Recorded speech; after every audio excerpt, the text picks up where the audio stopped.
Good morning to you. I'm sorry about the delayed start.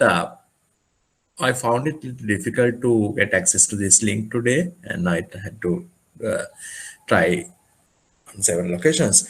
In any event, I'm glad that my colleagues from the central bank told me that the two lectures apparently was successful, especially based on the fact that you had enough questions. Unlike in the case of my sessions, you have had enough questions to them, and they were also happy that they were able to do some sort of a contribution.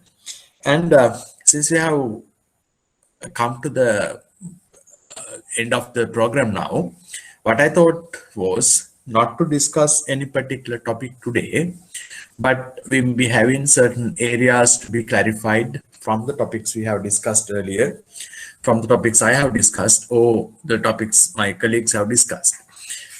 Further, there can be some sort of a conclusion to this course by looking at what we have learned in the preceding weeks and to see the interconnection.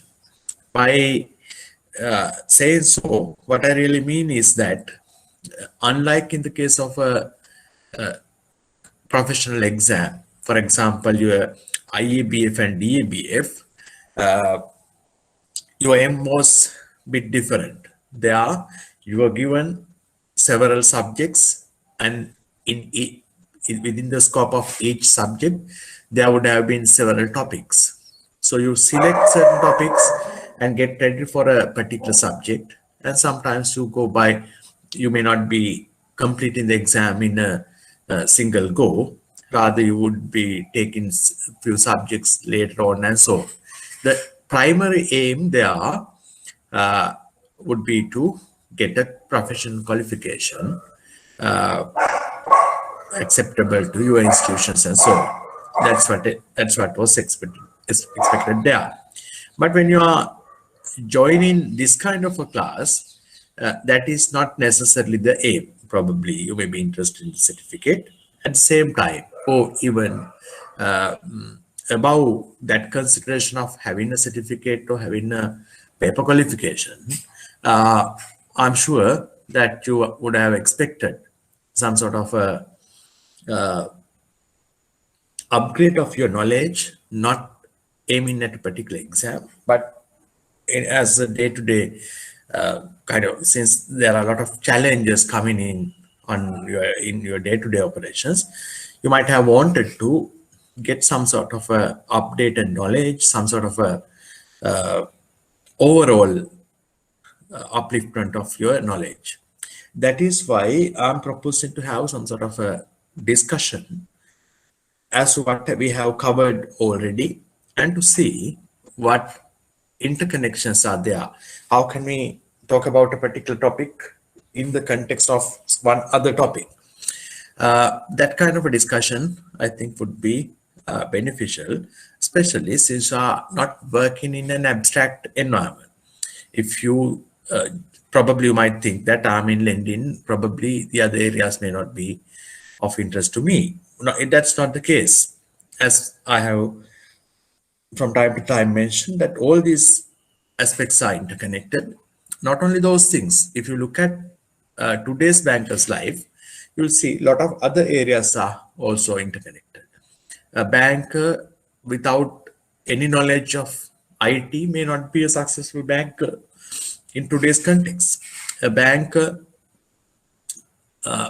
who is not sensitive to the present environment, socio-political environment, may not be a successful banker.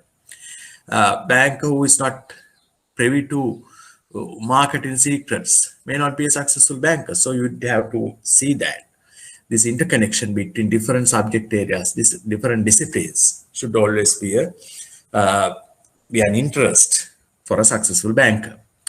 Going by that kind of a viewpoint, I would try to connect a lot of things that we have discussed during the last few weeks. Before I go into them, so for that reason, we may not be taking the entire time allocated to us today. But depending on certain other things like your questions, I might go on even for a longer period of time. Uh, Before I go into some sort of a discussion on all the topics, may I ask you whether you have any specific questions on any area that we have discussed or we have not discussed even? That would be greatly helpful for me to have a kind of idea as to what I should talk about, right? Or else I'll give direct answers then and there and go into further details if necessary. Uh, can just some the other thing I didn't forgot to mention is that after this course you are supposed to have an exam, and I'm told that exam is scheduled for 11th of December. That is 3 weeks from today. Today is 20th, then not 27th, not 4th of December, 11th of December. That is the 3 weeks from today. So you will be having an interest in that area as well. Having uh, all these things in mind, would you have any kind of questions? I would be happy to answer your questions and go on with the discussion. Any questions, please?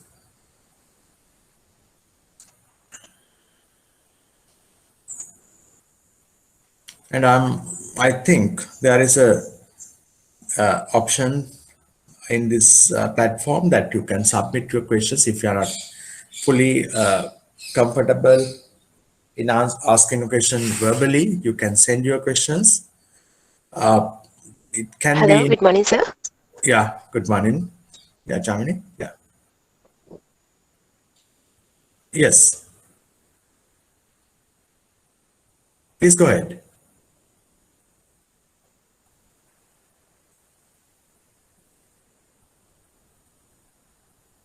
Hello.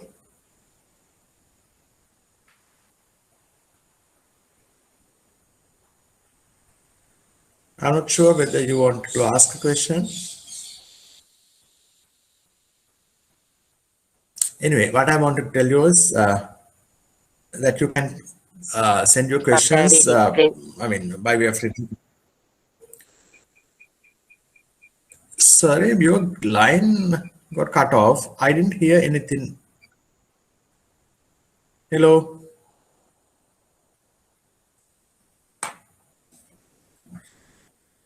Can others hear what she said?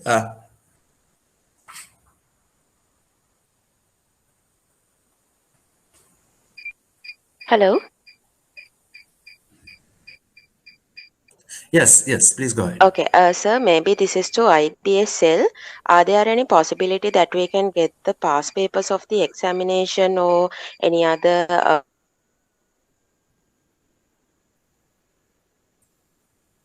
update regarding the exam, like how the nature of the exam, whether it's structured one or SEQ one?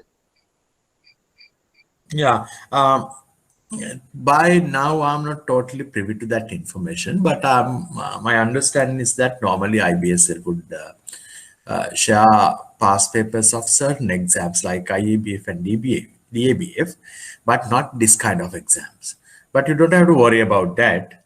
Generally, this kind of exams would carry 8 questions, out of which you need to answer 5 questions, right? That is the general format. So it would mean that these are structured kind of questions, and each question would carry 20 marks. Right. That is the only information that I have with me. That is what is known to me. But we can go into substantive areas and see whether we are comfortable in all areas.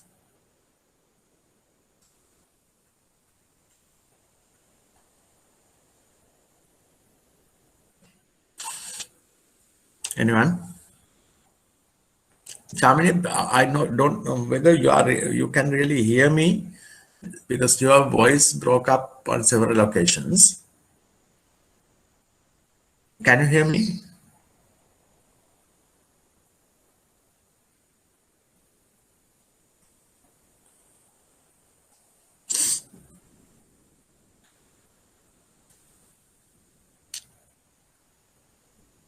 Can someone tell me whether you can hear me? I'm not sure whether fault is on my side, whether you can hear me.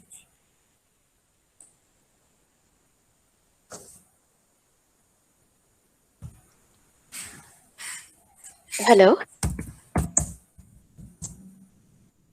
Yeah.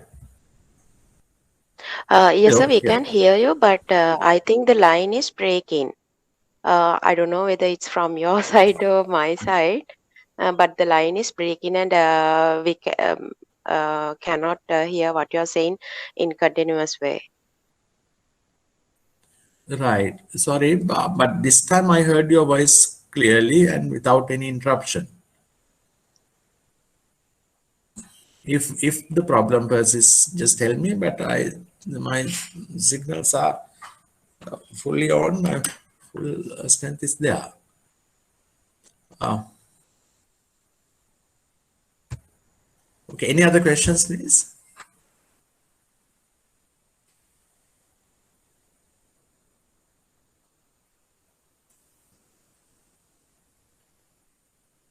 I was told that in the previous two topics you had a lot of questions. Right? You can send your questions in writing if you feel that is comfortable to you.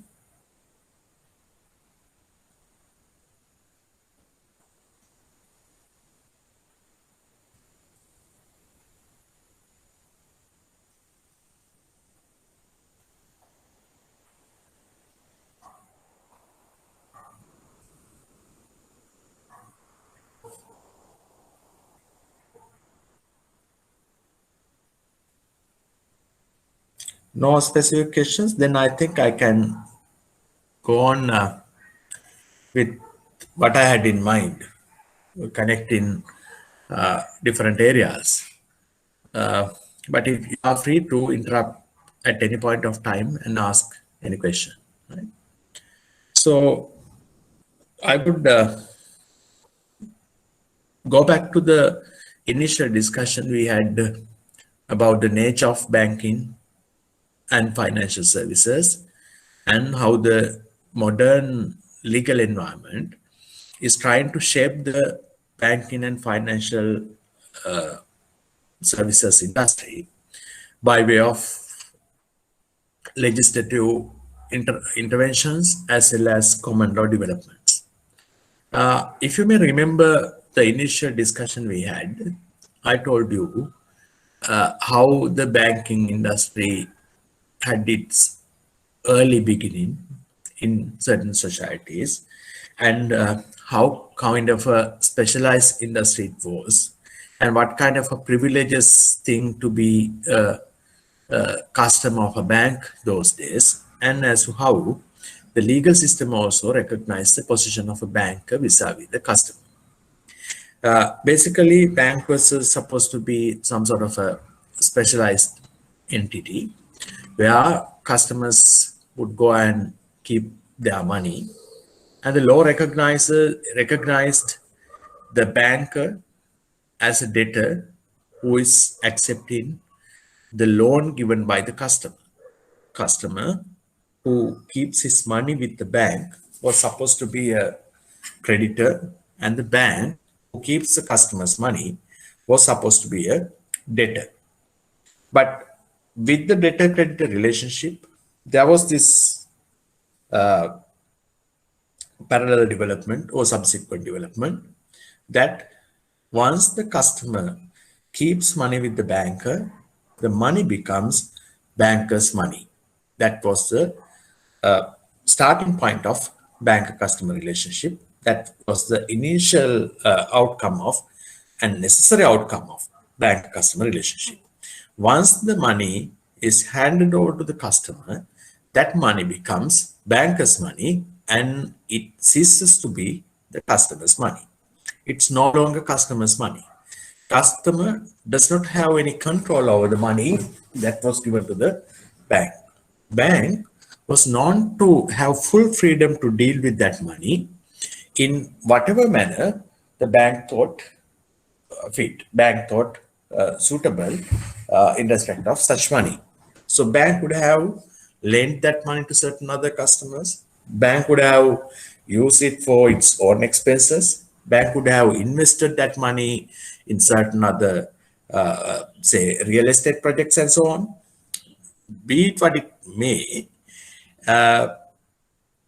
the customer did not have any control over the banker's decision. Now, that entails a significant risk to the customer. That is, if the banker is likely to take very riskier kind of steps using his money, if the banker loses that money by way of risky investments and because of imprudent decisions or even kind of a willful fraud, even in those circumstances, customers' position was not very, very I would say customer's position was not recognized by law as something very strong. Customer had to rely on the banker's prudence and diligence, banker's skill, banker's professionality, everything was up to the banker. Customer just had to rely on that without any claim. I mean, exceptionally for certain few claims, generally, the customer did not have any resort. Now, this position is clearly reflected in certain judgments. For example, I told you, I think this Lord Cottenham's judgment in Foley versus Hill, where Lord Cottenham went on to explain the nature of the bank-customer relationship, where he said, you may remember this thing, how it is akin to debtor-creditor relationship, where the debtor is the bank and customer is the creditor. And he clarified that even if the banker puts the customer's money into jeopardy or danger, the bank was not going to be responsible for those things. That showed that customer was a very weak party in this relationship. Customer did not have any bargaining power, whereas banker had the financial strength and a lot of other things, and the support of law to say that the bank is free to do anything. Now, this position, you would see that in today's context, we find it very difficult to understand this kind of a proposition, because to such an extent, the legislature has strengthened the laws in all countries, and the legislature has created a lot of other bodies to safeguard the customer from the hands of the bank. Regulatory bodies have been established. Then regulator keeps on issuing regulations and directions and so on to see that the banks are behaving in a particular manner. With all these subsequent developments, the laws, certain existence of regulatory institutions, the subsequent and secondary subsidiary registration issued by the regulators, banker-customer relationship has taken a totally different perspective by now. You will see that present day banker cannot, I mean, we wouldn't hear anyone to say that kind of a thing.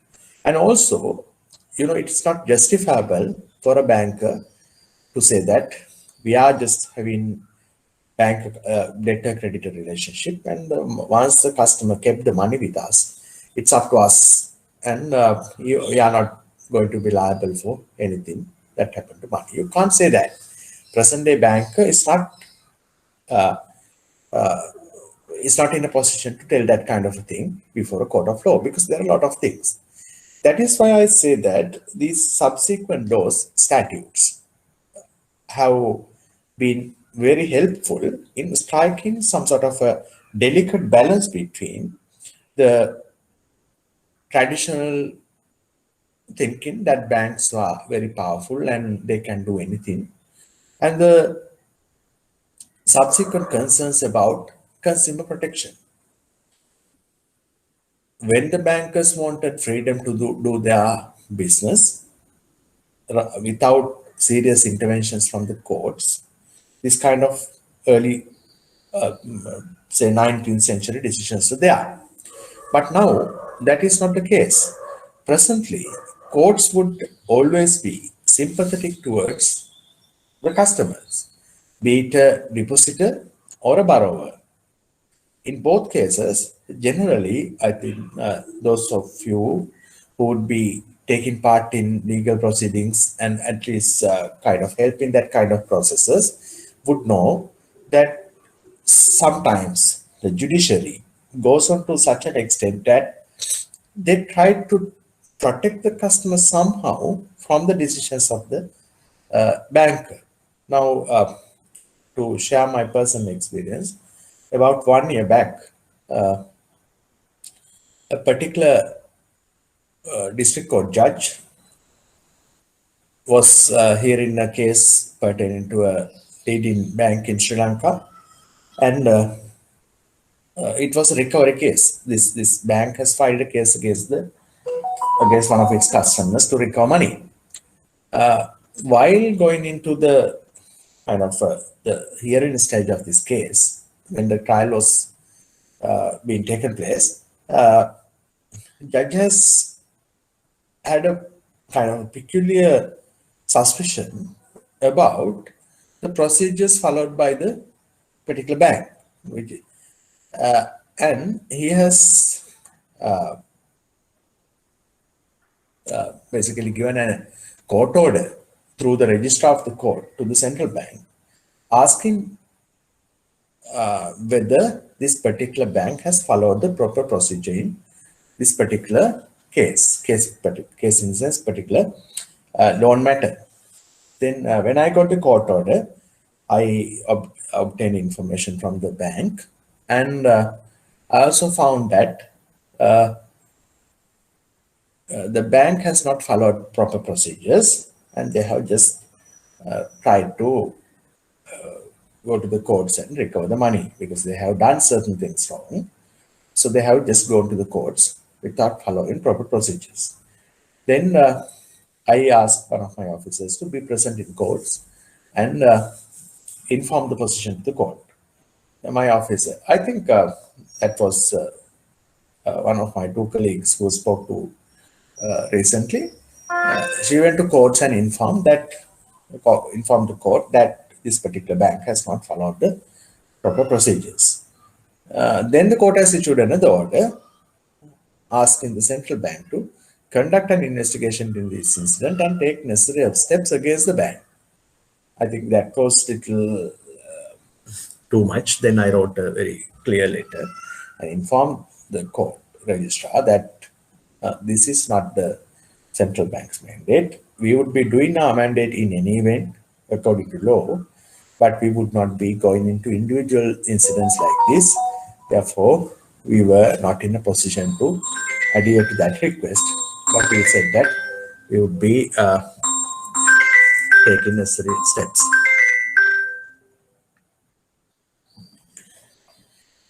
Now you see that when a customer has obtained a loan, the bank takes an active interest to see whether the particular customer has been victimized. Similarly, not in the case of banks, but we know there are a lot of cases where in Sri Lanka filed by depositors and depositor associations claiming that certain financial institutions, especially I'm referring to those distressed financial institutions in the non-bank financial sector, there are a lot of customers going to courts telling the court that this particular institution has failed to pay our money. It was our deposit and the company has failed to repay. Now, in all these cases, generally, the court's approach towards the matter, approach towards the parties is such that court is always mindful that these depositors need to be protected. Now, this is the context in which I'm trying to connect the dots and see how all these topics are going to be connected. Right? Now, I said that depositor protection is important. To prove this point, you may remember I took several facts and examples from here and there. One such thing is that I told you about the composition of the funds of a bank, right? By the term composition of the funds of the bank, what I meant was how their balance sheet is, the kind of liability side of their balance sheet is constituted. You'll see the capital, that is the contribution by the shareholders. Then you see a very large portion of deposit liabilities. Deposits of customers are liabilities of a banker because they'll have to repay them. So when you look at the deposit liabilities, while comparing it with the other liabilities like capital, equity, what you would see in any banking institution is that the the deposit portfolio is very much larger than the equity contribution by the shareholders. What it means is that you all are running your banking institutions with some little money, little in sense, several billions of money, in fact, put by the shareholders. Compared to that, depositors have put into your institutions huge amounts of money, maybe 20 times more than what the depositors have, what the shareholders have put in. So if you look at the leverage ratio of a banking institution, it's a highly leveraged business. Compared to the amount contributed by the equity holders, shareholders, owners of the institution, the money contributed by the depositors is huge. That is the inherent risk run by a depositor, because the people who have contributed equity, those who are supposed to be taking the risk in a bank, in an institution, generally shareholders are supposed to take a risk. They are going into a kind of a start some, they are entrepreneurs. They come into start a business and run the business and try to get profits. They are supposed to take the risk. But compared to the risk element of the shareholders, I mean, not the, I mean, if in the case of a bank failure, the amount that is going to be lost by the shareholders is much smaller than the amount that is likely to be lost by the depositors. So it is a very risky business in that sense, and customers are hugely open to a serious vulnerability. The reason being that if the customers, if the shareholders, owners, equity holders do not take correct decisions, and if the bank runs into a problem, the problem may not be affecting the equity holders a lot because the equity contribution is limited, but depositors would be seriously affected. That is why depositor protection is seriously important. I may have mentioned this fact in respect of a corporate governance case, corporate governance related case filed by a particular bank, where they challenged the corporate governance directions issued by the central bank and said that it's up to the equity holders to maintain the bank. They will appoint the board of directors, and board of directors will run the business. And if the equity holders, shareholders are comfortable with the board and the people who are contributing to the board, that's it. They said there's nothing for the regulator or any other party to look into the affairs of the bank. I told you our response. Our response was this position pertain to the leverage nature of the business, where contribution of the depositors is much higher than contribution of the equity holders. That kind of a the justification would be very correct in respect of all banking institutions as well as other financial institutions that are taking deposits. Equity holders, shareholders appoint their directors. So the directors can take decisions. Directors would look out to the interests of the people who appointed them. So shareholders are always protected in any company, right? So shareholders do have that protection. But the creditors, those who have funds, those who have supplied funds from externally, from the external environment, would not be having that comfort. The director board does not represent the lenders to the institution. In the case of a bank, the depositors are not represented by the directors. So if they are not naturally represented, there should be a kind of a intervention by the necessary authorities to ensure that depositors are also adequately represented, or it is not the case generally, depositors' interests are adequately looked after. That is why the Banking Act and the several other legislation are there.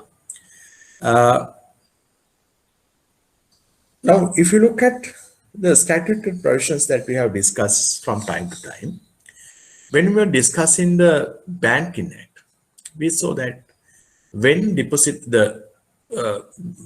the central bank controls its regulatory powers over the bank, there are several areas where this concept is looked after very clearly. Now, just look at the shareholder limits of a banking institution. What is the reason why the central bank is interested in restricting the shareholding of a banking institution to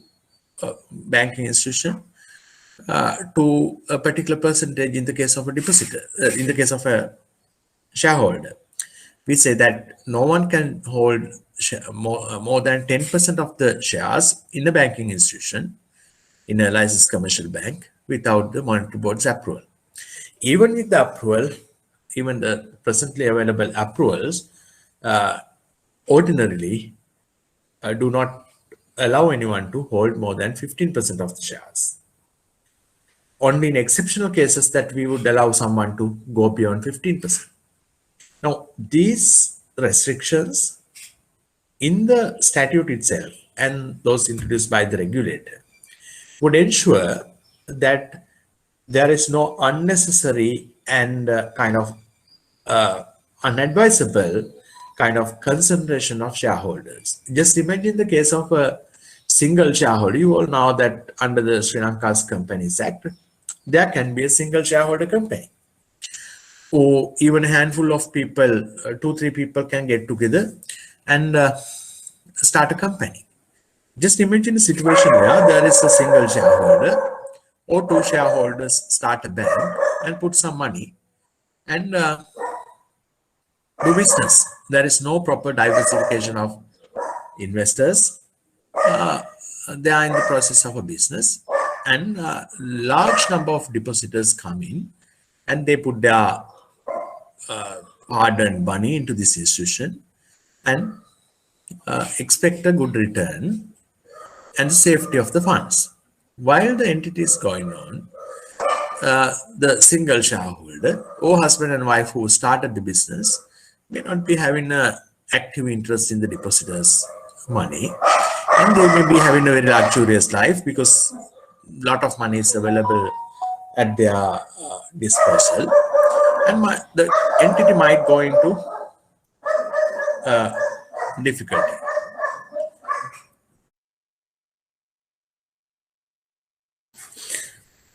Sorry. So the few shareholders, maybe 2 shareholders who are running the entity, might think that this is a good time. We have everyone's money with us. They have a very good time. They know that uh, entity is not going to fall during their lifetime. If it falls beyond their lifetime, it's not their problem anymore. And there can be a very kind of a ridiculous behavior, negligent behavior on the part of the few shareholders. But if the shares are properly diversified, say there is a large number of equity holders, that would not be the case. They would be interested in their money, and because of the diversification, there cannot be concerted kind of efforts by few shareholders to do unnecessary things and put depositor money into difficult situations. Now, that is why we are interested in seeing that share composition of share ownership of a bank is properly distributed, and adequate number of shareholders are there to contribute. Then it is very unlikely that concerted efforts would be taken by the equity holders against the interest of the depositors. In the case of the Banking Act, you also saw that bank directors are subject to certain restrictions. Those restrictions in the case of certain transactions are very strict. They are so strict that they might find it difficult to use the sources funds available in a bank, and an outsider would have access to bank's money much easily. For example, just imagine that you are a director of your bank, right? If you want to obtain a facility from your bank, there are certain restrictions applicable, right? I dealt with them earlier on. That has to be approved by a special resolution. 2/3 of directors should vote in favor of that. And since you are a director of the banking institution from which you are going to obtain the loan would not be granted against the ordinary securities that could be placed by any other borrower. But you being a director of the bank are subject to certain specific collateral requirements imposed by the regulator.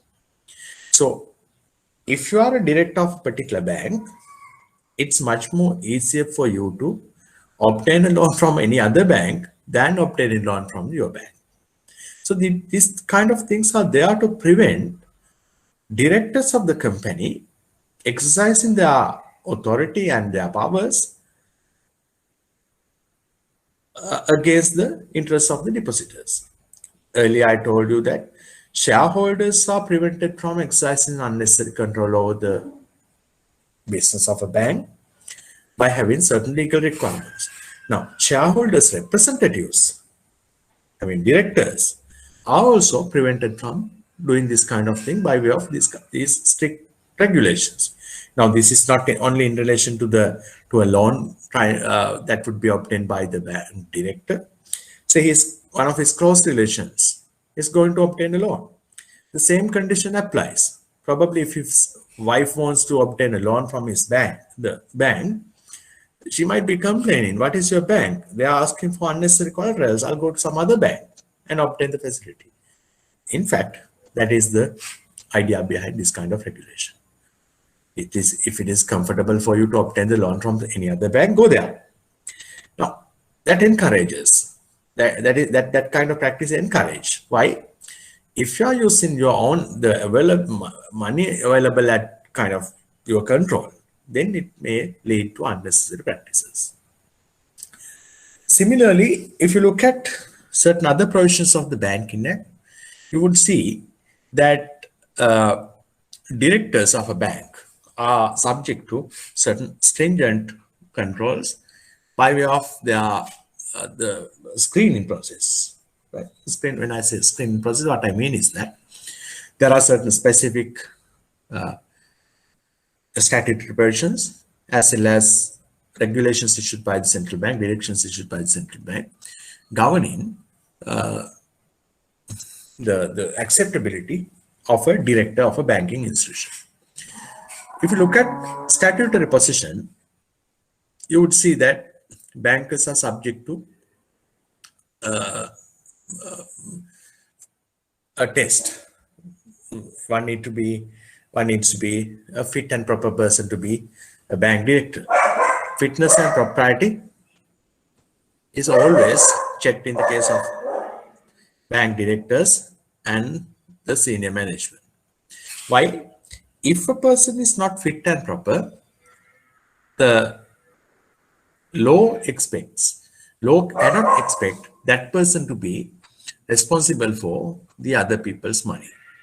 Since the bank directors are vested with the responsibility of handling lot of money contributed by a large number of depositors, the person holding that position, the director, should be a person of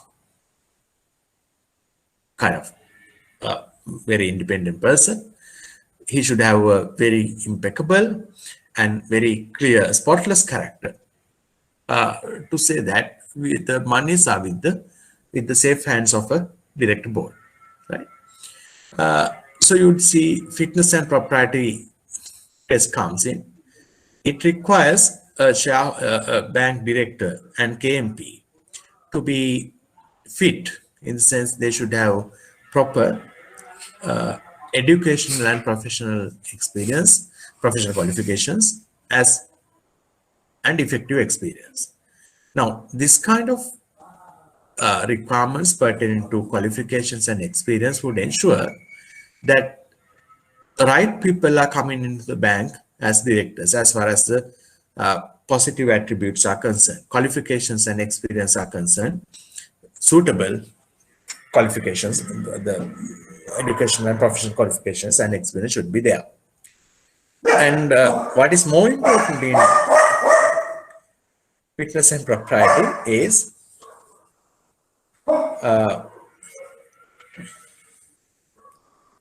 that improper persons should not get into the banks. That is why the second part, propriety part, specifically deals with certain attributes, like person should not be generally certain things are very obvious. Bank director should not be a person of unsound mind. He should not be a person declared insolvent. He should not be a person found to have defaulted a banking institution or any other place. He can't be a judgment debtor. There are a lot of controls. And also, there are specific things like that should not be subject to an ongoing inquiry pertaining to certain misconducts. If these things are present, that indicates that this person is having something questionable.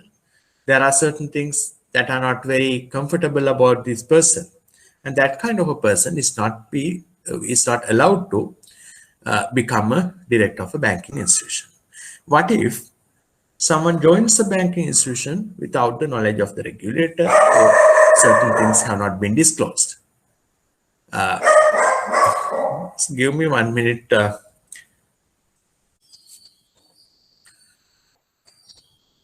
I'm sorry about the intervention again, about the interruption again. It happens very often when I take a class or something like that. This disturbance comes in. We were discussing the control over the activities of a shareholder and the directors. Fitness and propriety test was where we were. When you consider the propriety of a person, there would be a lot of tests. As I mentioned, he cannot be a person of unsound mind. He cannot be a person insolvent. He cannot be a judgment debtor. There cannot be inquiries pending against him. Obviously, if he has been found guilty of a fraud kind of offense concerning fraud, deceit, or dishonesty, he cannot be a bank director or even if someone has been a director of an institution which license has been suspended or cancelled, that person also becomes disqualified to be a director of a banking institution after that. You would see that a person with clean record can enter into banking institution, but if there is a problem once they are appointed, even then there is a possibility for the central bank to intervene. The director of bank supervision can submit a report to the monetary board and declare a particular director of a banking institution to be not fit and proper. There are certain instances where uh, even chairperson of the banking institution was removed on the basis that he has acted in a particular manner which is detrimental to the interest of the bank. Now, that kind of a control by the regulator would mean that shareholders do not have full control over their director board, but the regulator will also have some control, right? And also, if you look at certain measures adopted by certain uh, regulators elsewhere, especially after the global financial crisis from 2007 to 2012, I would take little broader time span. Uh, Certain measures include even kind of executive pay controls. Say not all the executives of a banking institution, but uh, the regulator would look at the salary structure, salaries and other benefits payable to senior executives of a bank, say key management persons, whether they are drawing huge amounts of money by way of their remuneration, while the bank's financial health is not good. So the regulator might come up and say, look here, you need to stop this. The salary of salary of the CEO of this bank should not be increased beyond a particular limit until such time your capital level comes up to this level. So if the capital is eroded, the CEO should not be drawing huge salaries. Senior persons should not be drawing huge salaries. On the other hand, regulator is not wrong when it imposes the restriction. This kind of restrictions might help the senior management to come up with new strategies to improve the financial health of the institution so that they can also be benefited by way of their the remuneration package, right? In Sri Lanka also, there are certain problematic institutions to whom we said you cannot have your salary more than X amount. Reason being that if their finances are so bad, how can they grow high salaries?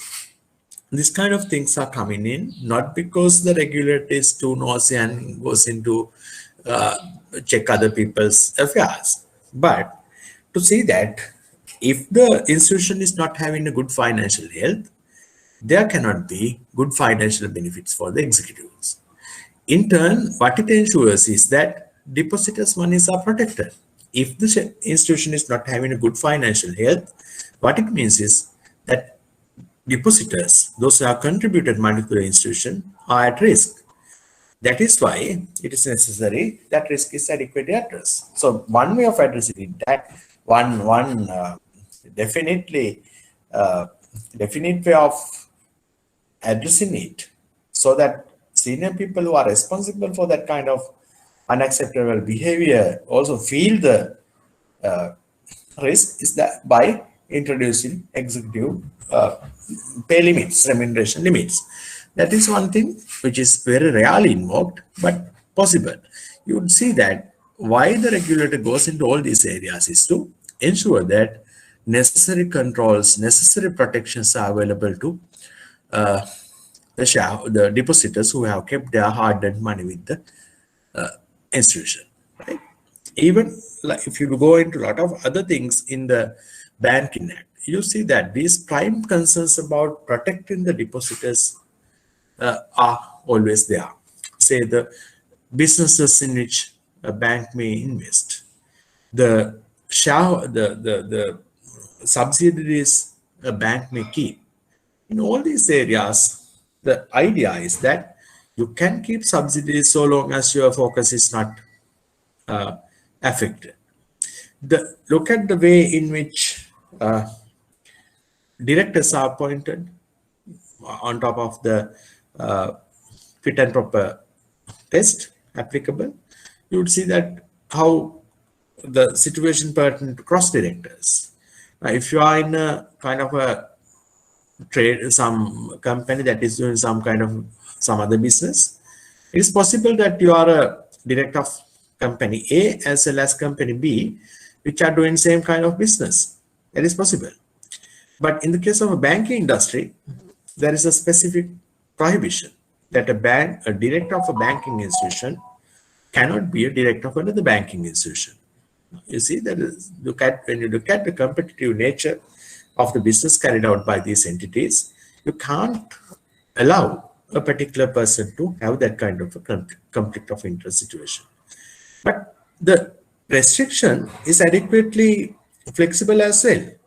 The flexibility is that we also say you can be a director of another banking institution, provided if that one is a subsidiary or an associate company of the previous one. That is because in a group structure, it is something not unusual for a banker, for a director to look after the interest of the parent company in the subsidiary.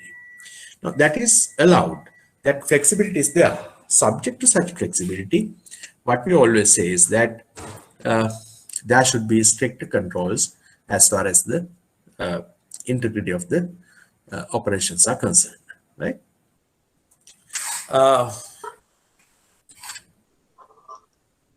yes, Hello.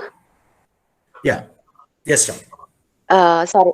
Yeah, sorry to interrupt you, sir.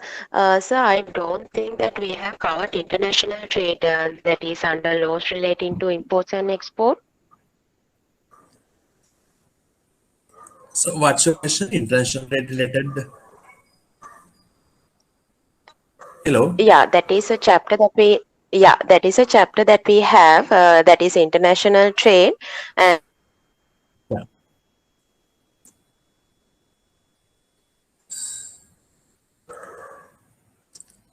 under that laws relating to imports and export. I don't think that we have covered that session. I heard only little part of what you said, maybe because of my connection or from your at your end. I think what you said is that international trade related laws were not covered, right? Yeah, is that in the Yes, sir. leaflet given to Yes. you or any kind of a description given to you?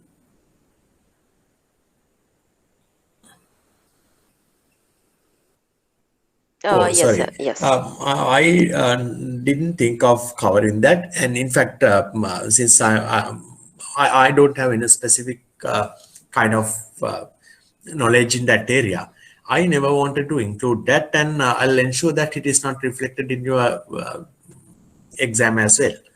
Nothing will be coming from that area. If I had that knowledge that it has been indicated, but I never indicated that in the course outline that I have given to IBSL. But if that was indicated, I would have covered that, probably asking someone else to cover that part. But I'll ensure that since this is the last session, that nothing will come from that area. Is that okay, or Shamini, Okay, thank you you so much, sir. expect that area as well? It's not, I mean, it's not in fact the domestic law, but a lot of international requirements. Domestically also, there are a lot of things coming from import and export related laws and foreign exchange laws these days. Uh, Yeah, yeah, for the moment that is fine, sir. If it right. is not included to the examination, that Yeah, will be fine. Yeah. right, right. Okay. Uh, Yeah, because that area now, present day, you will see that import and export related general laws, as well as there are specific things that have come in because of the foreign exchange liquidity situation in the country is concerned. You know that exporters are subject to certain conversion requirements, and banks are also subject to send certain amount of converted money to central bank, and a lot of regulatory developments are there during last 6-7 months. So we are not going to discuss those things. We were in the Banking Act area, and I was referring to certain areas of the Banking Act, and find to tell you how those areas are introduced with a view to address this common concern about protecting the depositors. Just look at the Banking Act, any provision, when I say any substantive provision, you will see that all these things are somehow connected to the ultimate thing, that is depositor protection, and by way of that, the protection of the financial system stability as well.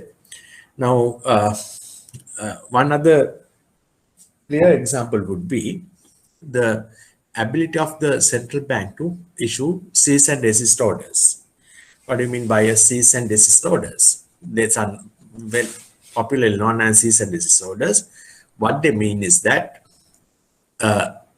banker, the central bank, can issue orders to banks requiring them to cease and desist from certain practices. Now, just imagine that a particular bank is in the process of a huge deposit promotion campaign. They are collecting deposits. They are in an aggressive campaign. But the regulator sees that their capital levels are not very good. If they are trying to canvas deposits more and more, they need to increase their capital as well. So there can be a communication from the regulator to the banking institution, to the concerned bank, telling them, look here, you are asked to cease this practice and desist from collecting new deposits until such time you improve your capital from this amount to this amount, right? Until such time you improve capital, you can't be canvassing more deposits, right? Or else a bank may be giving loans aggressively, but assets and liabilities mismatch is such that bank is going into some sort of a risk. So the central bank might tell the bank, look here, you need to cease and desist from this practice of promoting loans until such time you have this comfort. Your capital levels should be up this much. You need to get rid of these bad assets in your balance sheet. Until such time, you should not be expanding your loan portfolio. That kind of instruction might be coming from the central bank. That is called a cease and desist order. Now, these are done in a very discreet manner. These are not in the public domain. Therefore, the general public does not get to know that a bank has been asked to stop a particular practice. So that is the art of doing this kind of thing. If they see that regulator tells a particular bank to stop some kind of practice, customers might think that there is something wrong here, right? That perception on the part of the customers might lead the bank to sometimes might result in a bank failure. That is why these things are done kind of a very discreet way. Probably staff of the bank may also, in most cases, they also don't know why the bank is not accepting deposits at certain times. Why the senior management wanted them not to give loans, why there are restrictive practices at branch levels. This is because there are certain orders. Now, these are given to protect the bank and thereby to protect the depositors as well. So you'll see that all these things are connected in that way, right?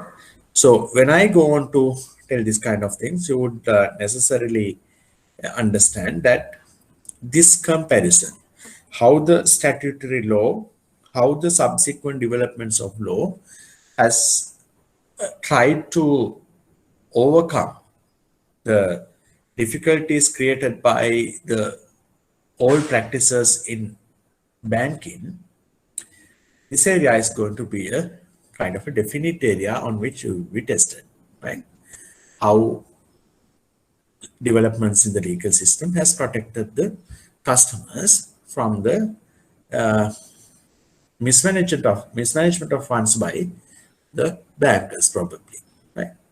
Or the way the statutory provisions have helped the banking industry to safeguard customers' money. This kind of a thing is very clear. And that is a theme in bank regulation. That is a theme, that is a broader message that goes into banking law. Now, if we take another area, say payment and settlement systems, you might wonder what is it, the payment and systems related law we mentioned in very broad terms, how the Monetary Law Act was amended, how the the Payment and Settlement Systems Act was introduced, how check imaging and truncation were introduced. Now, if you look at the broader perspective, by doing all these things, what has been done? Why does a country needs an RTG system? Why does a country need scriptless security settlement system? Now, these systems are there to handle the funds and securities transfers in the economy, in the financial system, very smoothly and efficiently and in a secure manner. Now, this kind of concepts again, in turn, would help the interests of the depositors and all the stakeholders of the institution. How? Now, efficiency of an institution is the key to their success. The depositor protection, as well as the protection of the even the shareholders, is dependent on the banks are doing safe and sound operations and finally being profitable.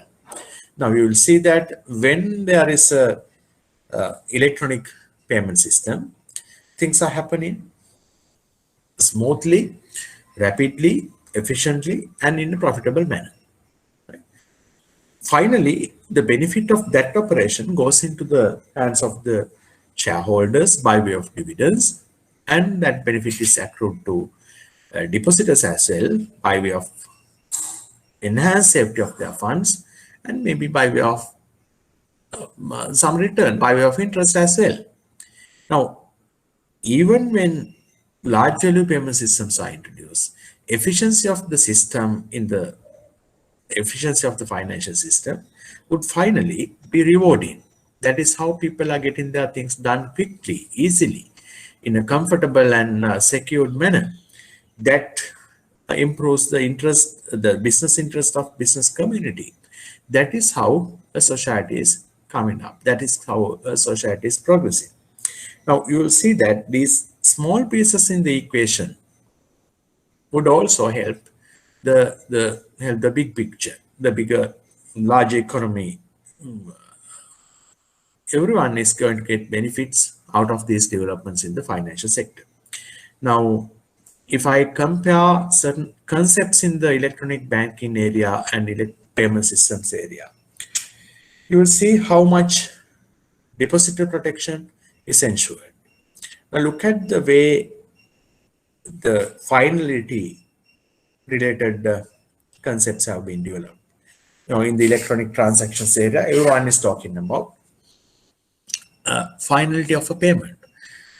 We discussed in the topic relating to payment and settlement systems how finality is ensured, even in the case of the Electronic Transactions Act, how finality is ensured and what is the meaning of that. If a payment goes in through a electronic payment system, especially RTGs and things like that, the finality is ensured. It's supposed to be a final and conclusive payment. This concept of clawing back, to pull something that has already gone in, you can't claw it back, right? That protection is given to avoid uncertainties. If there are uncertainties, people are unlikely to use modern payment systems. Now, that kind of certainties have been given. If you look at securities related transactions, right? I may have told you that we have DVP settlements. What do you mean by DVP? In the case of funds and security settlement system, can someone tell me?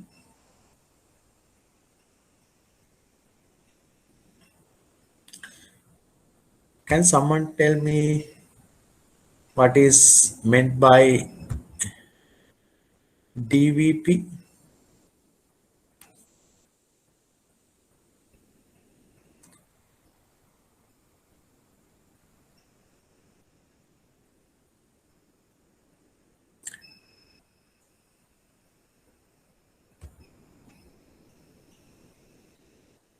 If I can remember correct, there was someone from central bank, maybe Tilanka.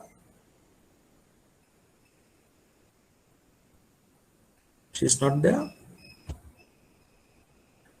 Can someone tell me what is DVP in a, Uh, that is yes? delivery versus payment. Yeah, that stands for deliveries versus payment. So when you say delivery versus payment, you the from the payment part, you know that payment goes in. When you say delivery, delivery should be something, some what is here, what it can be. It is the security here. Now, when you look at this concept of delivery versus payment, which is there in the central bank's Lanka settle system, when you use the transactions using RTGS system, real-time gross settlement, and Lanka secure systems, the transactions are done on a DVP basis. What is it? What does it mean? Say, I am uh, holder of a particular security, a treasury bond, and one of you want to buy that security. So I instruct my primary dealer to sell it, and you instruct your primary dealer to buy it on your behalf. Now, two primary dealers are having accounts with the central bank, central bank's Lanka secure system, scriptless security settlement system. Now, when the instruction goes in, what should happen? The security in my portfolio should be removed by my primary dealer, and it should be transferred to your primary dealer so that it can come into your name. That is what is expected. Now, you will see, for to do that, you need to pay me money. That payment should come to me and security should go to you.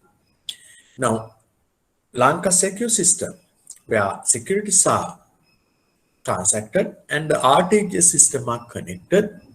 Therefore, the moment my security is taken away from my account and transferred to your account, which happens at the same time, money is taken out from your account and sent to my account. When I say your account means your primary dealer's account, and sent to my primary dealer's account.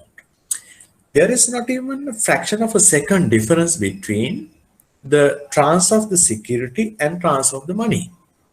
If you go to a bookshop, for example, and ask for a, say you are going to buy a pen, right? Pen may be worth of 20 rupees. Just imagine you ask Mudalali that you want a pen and you give money and he gives you the pen. Have you ever thought of who should give what first?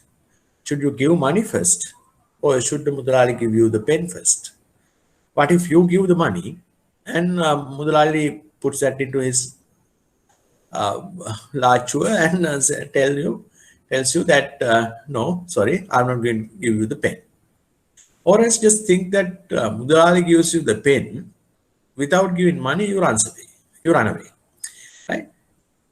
Now these are physical equivalents of these things. This won't happen, but generally how it should happen. This risk, if you deliver the goods first, there's a risk of not receiving the payment.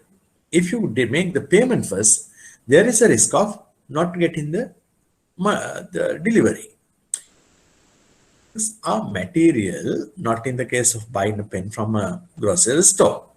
But when you are buying 25 billion worth of treasury bonds from someone and making the payment of 25 billion rupees, then it is materially important that everything should happen at the same time. There cannot be even a fraction of a second difference. Now that is why DVP is ensured. Now this DVP story, this safety, this efficiency in the payment and settlement systems finally help to improve the efficiency of the system and the safety of the system would contribute to the safety of the institution, and thereby finally all the stakeholders including the customers would be protected, right? You see that all these statutory provisions are somehow or the other aimed at protecting the customer.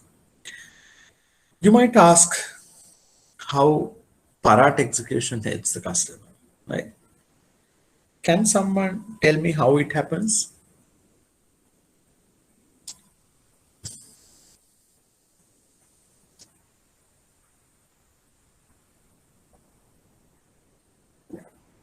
Can someone connect these dots here and there? Uh, it's very unfortunate that even after close to 3 months, I believe, yeah, after 2 months or so, I still don't know any one of you personally. If this happened to be a physical class, you would be knowing each other. Probably, even if you meet each other, you may not be knowing. So it's not a very satisfactory thing. That's why one day I wanted you to switch on the cameras if possible. So it's not something possible, I understand. You had asked some questions that some reasonable intervention is there by everyone, right?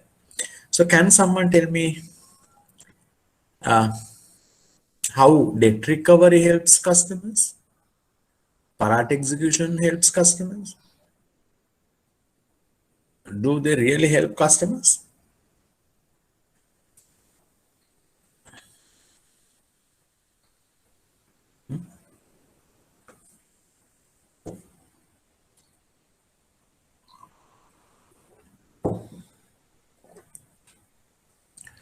Any idea from anyone?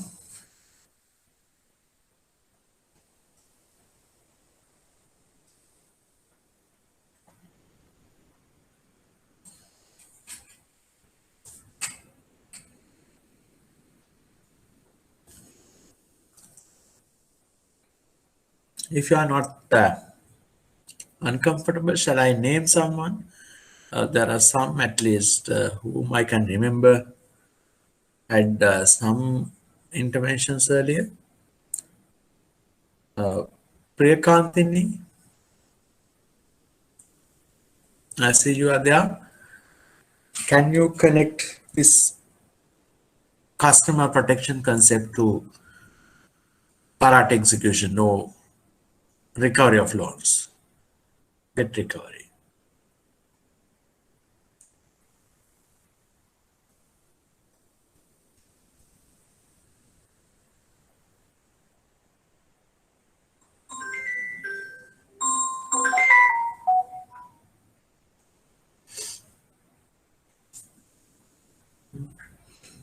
What about Christina? It helps them not to get into undue loans or to take credit that is beyond their means of paying back. Yes, it's a necessary component of improved financial system that customers should also know their limits. Now in Sri Lanka, we find it kind of a very serious problem that we sometimes try to find fault with the banks for adopting strong debt recovery tactics, but we are helping them to do that. Sometimes we find that customers are interested in getting the largest possible loan, whatever their means are. That has to be discouraged. True, that's correct.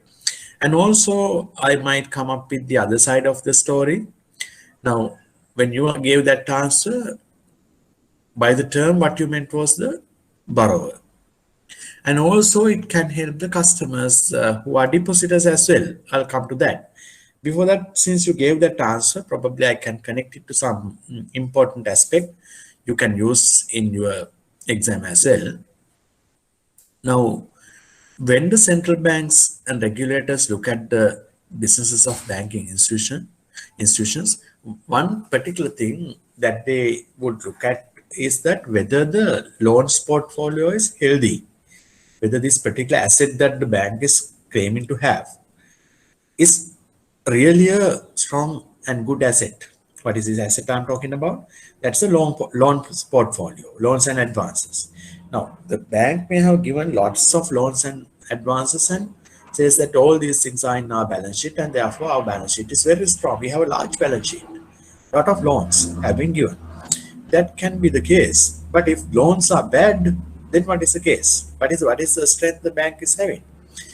What you have done is shareholders' money, depositors' money have been given away by way of so-called loans, which may not be recoverable. I remember in the global financial crisis era, after that at least, uh, we had this terminology in international financial regulation related fora, ninja loans. What is meant by ninja, Ninja, it was that international banking circles used to call them ninja loans because what do they call it? No income, no job or asset, right? No income, no income, no job or asset, right? So people with no income, no job or no asset used to get loans from banking institutions. Now that basically downgraded their loan book, and the collapse of the banks was triggered by banks having large portfolios of ninja loans, right? There were a lot of customers who have obtained loans without proper income, proper source of income or kind of asset that can be kept as a collateral, right? So that kind of things are basically discouraged. Loan debt recovery does help to do that. On the other hand, you always see that banking and financial services industry as a kind of an intermediary. This is what something I mentioned at the very beginning. These are intermediaries. What is the intermediation that is taking place? Banks collect money from the entities that are having excess money. Depositors are supposed to be those entities having excess money, right?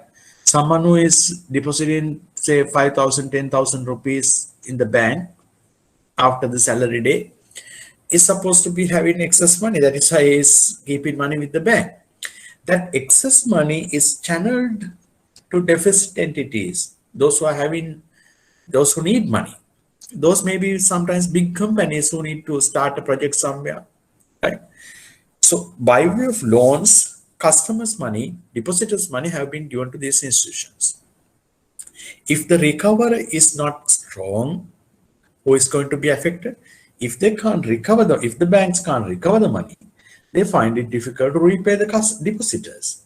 So strong debt recovery loans, in other words, means bank is trying to protect its pool of money. That protection helps the depositors to get their money back with a reasonable return, right?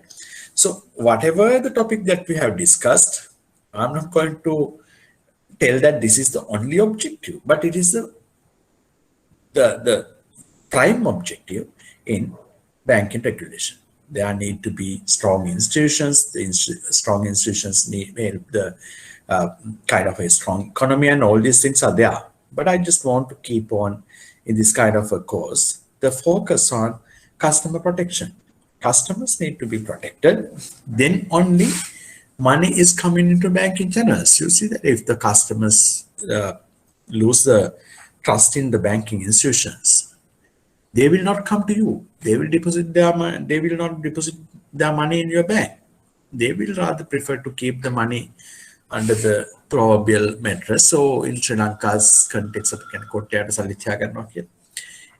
they would be comfortable with that rather than coming to a bank if the bank is not trustworthy. To make the bank trustworthy, we need to adopt a lot of measures. You need to recover the loans aggressively. Without that, the other people's money is not protected in the bank, right? Uh, when you give loans, there should be certain concerns, certain restrictions need to be there. Otherwise, no, everyone should not be entitled to big loans. Right?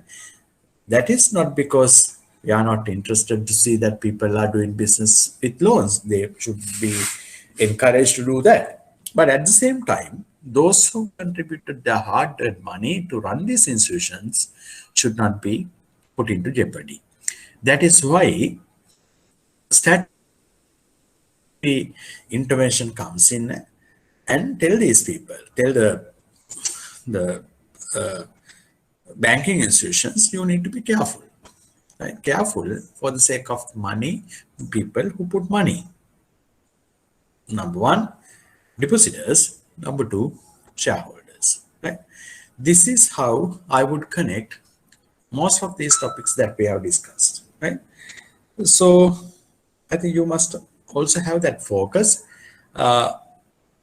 Now, generally, you know that in most of the exams, in professional exams and so on, what you get is isolated questions, one from this topic, one from this topic, so you can avoid this topic and so on. I would not say that we are going to totally deviate from that practice. That is to some extent at least there, because everyone can't have this overall idea in all the aspects. So that approach is also there, but you can expect some sort of interaction between the topics. May not be a single topic for each question, but interaction of topics would be there, right? That is a basic idea that I wanted to give. And I don't wish to carry on for a long period of time unless you have questions. Any specific questions on this kind of general description or any specific pinpointed thing, I would help you.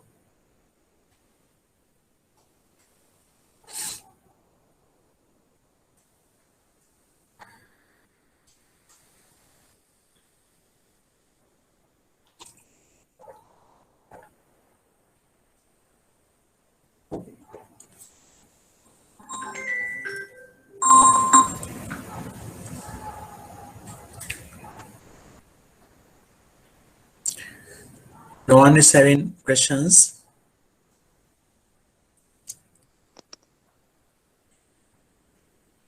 Hello, sir. Yeah. Sir, Yes, any ma'am. possibility that any possibility that if you can give us the outline that you have given to the IBSL, because I think the outline that they have published in the website or the prior to the course session, so that is deviating from what you have given the IBSL. So if you can give us the outline that you have given to the IBSL, that would be much appreciated, sir. Yeah, in Germany, probably they may have advertised this beforehand. That's not a problem. I can ensure that nothing is coming outside the scope that three of us have covered, right? So I can probably share that with Menaka so that you can receive it. Menaka is anyway having. I'll ask Menaka to share it with you. That I can do. I particularly see Chamini, from where are you? You are from commercial bank, if I can remember correct. No, sir, this Hello? HSBC. You are from HSBC, yeah. Anyway, I particularly see that your questions are always directed towards the exam and contents. Yeah, that's interesting. I'll ensure that nothing is coming out of the scope of what we have covered, and you'll get the outline. And if you have specific questions, substantive questions, I would sometimes refresh my memory as well and tell you certain insights.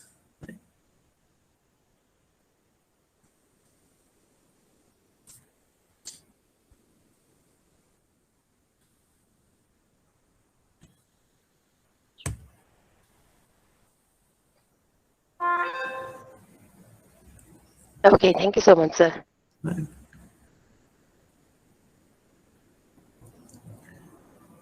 Okay, unless if you don't have any questions, I would stop here today. I just wanted to kind of discuss with you this overarching thing, how all these topics are interconnected to each. Uh, so I think you had a useful time. I don't know whether it is because of the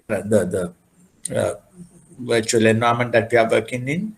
I did not get many interactions by way of direct questions and so on, but I always prefer talking to bankers, especially to bankers with some experience, so that we can share a different perspective. Probably if you listen to someone from a banking institution covering the same topics, what you would hear may be totally different. Say, with regard to debt recovery, one might come up with a lot of technical details. For example, my colleague who talked to you about debt recovery, uh, she joined us from a leading commercial bank recently. Uh, Now her focus is always on debt recovery. That's why I especially invited her to do that topic. If I handle that one, my focus would have been a little different, right? So I tried to give you some sort of a mix. The other colleague who did the Montreal Act related thing has been from a totally different side. She also joined us recently. And I wanted to give some sort of a mix of perspectives. I don't know whether how what extent I have been successful, but I think you learned something. Thank you very much for joining this course, and I wish you good luck for your exam. Don't worry, it's not going to be something very tough, but look at it in a very constructive way. Look at what you learned in a constructive way, so you'll be successful in the exam as well. Thank you very much. Thank you. I'm going to stop here.